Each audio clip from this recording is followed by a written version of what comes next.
and welcome to sketchboarding and ladder lettering part 2. In part 1 we learned how to do basic ladder lettering, how to do the individual letters themselves. This session we're going to be looking at colours, and you'll notice that I always put a frame around the outside which kind of draws the eye in the same way, that same reason at least why you put frames on photographs and paintings. I prefer to use yellow with either red or black because I think those two colours work together really well.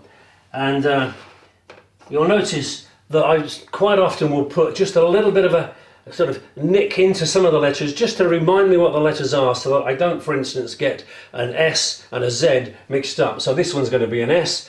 It doesn't give away what the words are going to be, but it does stop me from putting a Z by mistake, and the same with the W here. So here we go. We're going to be looking at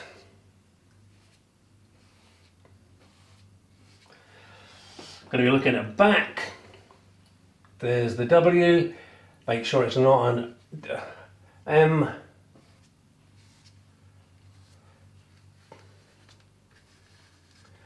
So looking at backwash. Backwash is putting a colour behind it. Obviously you need to put a lighter colour behind a darker colour, and so the two that I use the most will be the yellow backwash behind a black or behind a red. And there's all sorts of different colours, and I'll show you some different colours, and we'll look at which ones work well and which ones don't work very well. Okay, here's 3 different colour combinations. This one is that I use a lot and I like a lot.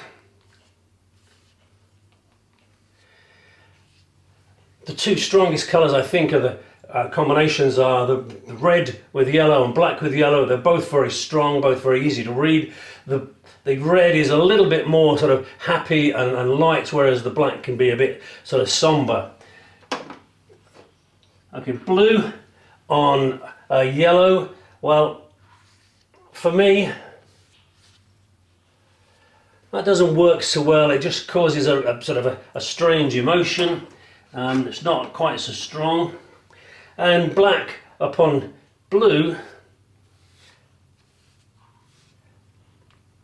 again, I'm not so keen. It's quite dark and quite a depressing feel. So occasionally I'll use colours in this way that I want to create a mood in particular.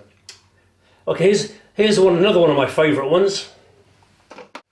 And this is my final one I'm going to show you today, where I've blended the red and the yellow together, and I think this is particularly effective and makes a nice finale when I'm using it for the last point on the board.